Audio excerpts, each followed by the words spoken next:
Hablaremos esta noche de la marquesa de Brinvilliers, la dama de los venenos, una simpática envenenadora, siguiendo nuestra serie de envenenadores que empezó el otro día con Lucrecia Borgia y siguió, creo que hoy, con esta mujer.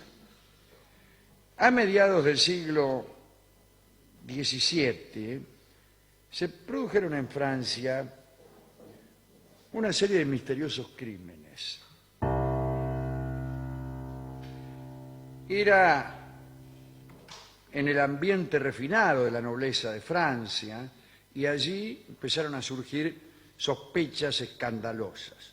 La marquesa de Brinvilliers era la principal actriz en aquella larga cadena de crímenes y ha sido quizá la figura más célebre de los anales judiciales franceses. Muchos escritores e historiadores, Alejandro Dumas, Michelet, incluso Teodoro Hoffmann, el de los cuentos fantásticos, se han ocupado de la marquesa y nosotros nos vamos a ocupar hoy. Se llamaba en realidad María Magdalena d'Auvray y más tarde fue marquesa de Brinvilliers. Nació en 1630 y bueno, era hermosísima, pequeña de estatura, ya voy, de piel muy fina, blanca, delicada, ojos negros, cabello oscuro. Dice la crónica, no sin cierto tono indecoroso. Leo, como todas las cortesanas, no disimulaba un agraciado busto, coloreado al carmín y expuesto en su mitad. Mire, qué forma. Mirá la marquesa.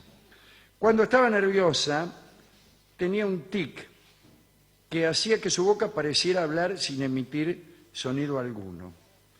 Y parece que fue una muchacha muy precoz en todas las acciones de su vida, así es que perdió la doncellez, la virginidad, ¿no?, a los 10 años con el hermano. En 1651 María debió casarse con un niato, un maestre de campo del regimiento de Normandía, Antonio Gobelin de Brinvilliers. El muchacho descendía directamente de Gobelin, el creador de la célebre manufactura de tapices llamada los gobelinos. La regla entre los nobles que circulaban en la corte de Luis XIV era la galantería. Entonces, la gente de buen tono se preocupaba más de las mujeres ajenas que de la propia. Y era casi una descortesía imperdonable dedicarse solamente a una mujer. Digo todo esto para indicar que el marido de la Brinvilliers, el señor Brinvilliers, era un perfecto hombre en aquel mundo, y tanto como su propia mujer, amaba los placeres, el lujo y las fiestas, como casi todos nosotros. En una fiesta de disfraces, el propio Gobelin le presentó a María al señor de Santa Croix. Al finalizar la velada, se habían convertido en amantes, la Brinvilliers y el Santa Croix. Cuando la marquesa le contó a su marido directamente, le dijo, bueno, el señor de Santa Croix me interesa. Y el marido se limitó a comentarle que a él también le interesaban unas cuantas mujeres de la corte, y así quedó la cosa. Más tarde la Brinvilliers le manifestó a su padre, no ya a su marido, al viejo, sus preferencias por el Santa Croix. Y el padre, un funcionario de Luis XIV muy conservador, no toleró la confesión y mandó a encerrar al Santa Croix a la Bastilla, a la cárcel. Bueno, fue en ese momento cuando todo empezó a complicarse. El Santa Croix ingresó en la peor mazmorra de la Bastilla y fue a parar junto a un químico italiano llamado Egidi de la Mota. Este hombre era especialista en preparar toda clase de venenos y le decían el virtuoso del arsénico.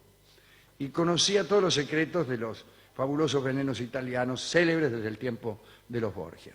Sainte-Croix permaneció en la prisión poco tiempo, pero empezó a aprender algo ya. Salió, no digo doctorado en venenos, pero más o menos. Lo primero que hizo es enseñarle a su amante, a Madame de Brinvilliers, el manejo de ciertos brebajes. Y cuando el italiano, el de la mota, salió de la Bastilla, se alojó en casa del Sainte-Croix. Y pronto empezaron a producirse hechos espantosos. La marquesa hacía algunas visitas de caridad a los hospitales y le llevaba confituras dulces y pasteles a los enfermos. Y los desgraciados que lo comían morían al cabo de poco tiempo en medio de horribles dolores. Los brebajes eran ensayos que hacía la marquesa de venenos que quería preparar y los experimentaba en seres humanos, ¿no? Pronto esta muchacha llegó a dominar el arsénico con tanta maestría como el propio Egidi de la Mota. Y así empezó a poner en práctica un plan para envenenar primero a su padre, al que le había mandado encerrar a su amante. A principios de 1666, el viejo consejero, ¿no? el papá de Madame, el viejo Dobré, ¿no?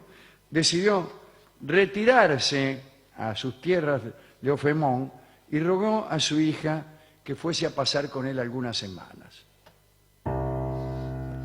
Apenas llegó la marquesa, el estado del viejo empeoró bruscamente.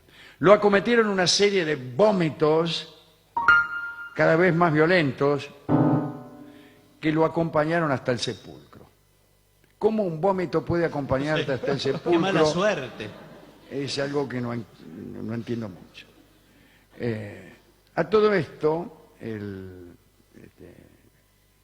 se supo o se conjetura que lo había ido envenenando paulatinamente para simular el curso de una enfermedad natural, progresiva y larga. Una escritora de aquella época, Madame de Sévigné, opinó que los mayores crímenes eran una bagatela comparado con haber pasado 8 meses matando al padre y alternando las dosis de veneno con caricias de hija. Los médicos certificaron muerte natural. A partir de ese momento, la Brinvilliers no puso freno a sus amantes y a sus crímenes. Además de su marido y del Sainte-Croix, del que ya tenía 2 hijos, quiere decir que nos salteamos algunas partes, tuvo otro romance, otro hijo, mejor dicho, con su primo hermano, Briancourt se llamaba, y otro hijo más con el virtuoso del arsénico, Egidi de la Mota. Como muestra de su terrible carácter, en cierta ocasión tuvo noticia de que uno de sus castillos iba a ser subastado para pagar a algunos acreedores. Como no pudo evitar la acción de la justicia, hizo que lo incendiaran cuando lo recorrían los fiscales. Para quedarse con la mayor parte de la herencia, envenenó, luego de varios intentos, a su hermano Antonio. Primero le echó a una copa de vino arsénico, pero Antonio no lo tomó porque pensó que estaba avinagrado. Más tarde, la Brinvilliers llenó con veneno el vaso que levantaba el agua del pozo y lo mandó a su hermano a buscarlo. Antonio bebió y entró en una agonía espantosa y a los 2 días se murió. Más adelante envenenó también a algunas sirvientas ante las cuales había hecho confidencias demasiado comprometedoras. Ay, este hermano mío que envenené, dijo, ponele. Nosotros lo escucharon, bueno. A otra sirvienta la envenenó por haberse negado a ayudarla a matar al resto de sus hermanos. Bueno, al cabo todos empezaron a sospechar, ¿viste? La gente caía como moscas alrededor de la Brinvilliers. Y el primo, Biancourt, aquel del que tenía un hijo, vivía temblando y continuamente tomaba antídotos después de cada comida, ¿no? Por su parte, el marido, el marqués de Brinvilliers, la trataba de forma galante, pero en realidad solo lo hacía para conservar su pellejo. Yo he hecho eso muchas veces. Lo hago continuamente. Trato a las personas cercanas en forma galante para evitar que me asesinen. Esa situación llegó a extremos insólitos. Brinvilliers, su esposa, la marquesa, y Sainte-Croix vivían bajo el mismo techo, comían en la misma mesa. El marido Brinvilliers aceptaba este ménage à trois de buen grado. Sin embargo, la paciencia del marqués fue en vano. Ella lo empezó a envenenar igual. El tipo la trataba bien, pero la mina lo envenenó lo mismo. Lo empezó a envenenar, ¿no? Y el buen hombre en realidad se hacía servir aparte por un sirviente de toda su confianza, en vasos y en platos separados, pero ella lo envenenaba igual porque quería matar al marido. ¿Para qué? Para casarse definitivamente con Sainte-Croix. Pero en realidad Sainte-Croix se encontraba muy bien soltero y no quería casarse con ella. Entonces le daba al marido antídotos para contrarrestar el veneno que le daba la mujer. Qué difícil ¿Entiendes? se está poniendo La mujer envenenaba al marido para casarse con Sainte-Croix. Pero Sainte-Croix no quería casarse con ella. Entonces le decía al marido, tomá este antídoto.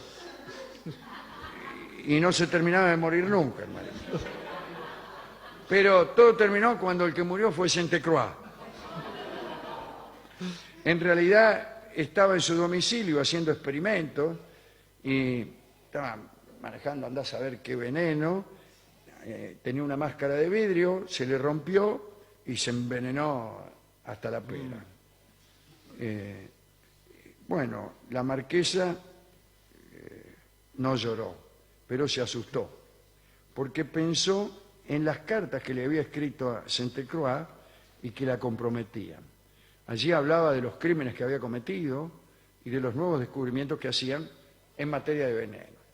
En aquellas cartas aparecían también unos documentos de un alto personaje de la corte, el señor Penautier, un preceptor de rentas públicas, bueno, que le preguntaba a Sainte-Croix acerca de algún veneno infalible que pudiera compararse con los venenos que Lavoisin le había dado a Madame de Montespan, otra envenenadora Lavoisin, ¿no? Una bruja en realidad.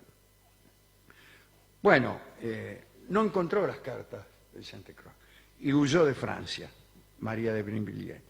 Llegó primero a Londres, pero también debió huir de allí, y el mismo rey, Luis XIV, que había tomado parte del asunto, en el asunto había tomado parte, y estaba a punto de conseguir su extradición, ¿no es cierto?, de Inglaterra. Entonces la mina, enterada de esto, rajó, anduvo en los Países Bajos, fue detenida en Lieja por un agente secreto del rey, que la había encontrado mendigando en un parque. Así terminan, esto es un comentario edificante, para los niños que están pensando en hacer carrera como envenenadores. No, o niños, los envenenadores terminan mendigando en un parque. Era el mes de marzo de 1676, el rey Luis XIV paseaba sus armas triunfantes por todo el continente. En París no se hablaba más que de la célebre envenenadora. Y la encarcelaron en la Conciergerie. Nadie quería encargarse de cuidarla, porque tenía miedo que... En sus primeros días de prisión intentó suicidarse tragándose los vidrios de un vaso que previamente había roto con los dientes. En junio del 1676, la dama de los venenos fue decapitada. Su cadáver fue quemado y sus cenizas esparcidas al viento. Esta es la historia, la siniestra historia de Madame de Brinvilliers. Hemos ido a la discoteca a buscar un tema musical que tuviera relación con Madame de Brinvilliers y con esta historia que acabamos de contar. El discotecario me contó que su mujer cocinaba tan mal que cada uno de sus manjares era en cierto modo un veneno, bueno, y que los Borgia darían algo mejor. Pero yo le dije que hacía algunos programas que veníamos poniendo discos de veneno. que prefería que me diera algún disco de ambiente francés o parisino, ya que allí habían transcurrido estas espantosas historias. Y me dio, efectivamente, una hermosa canción que canta Yves Montand, que se llama A París, en París. Pero me la dio con despacho en disidencia. ¿Por qué? Y porque él quería una canción de venenos. Y finalmente me obligó a decir esto que voy a decir ahora, que es una canción de venenos. En realidad, como casi todas las canciones que pasamos aquí, están modificadas para quedar bien con el comisario. ¿Y cómo sabe que está modificada? ¿Qué le cambiaron? La letra ha sido modificada y habla que en París pasan cosas, qué sé yo, pero lo que quieren decir es que la Brinvilliers, el Sainte-Croix y el marqués de Brinvilliers vivían los tres bajo el mismo techo y se envenenaban los unos a los otros. Después todo quedó reducido a paseos por los parques y a miradas entre enamorados. Sí, porque... Pero para el buen lector, una mirada entre enamorados es una copa de arsénico y el Bois de Boulogne es una metáfora del cianuro y un cielo nublado tiene olor a almendras amargas. Escucharemos a Yves Montand cantando A París.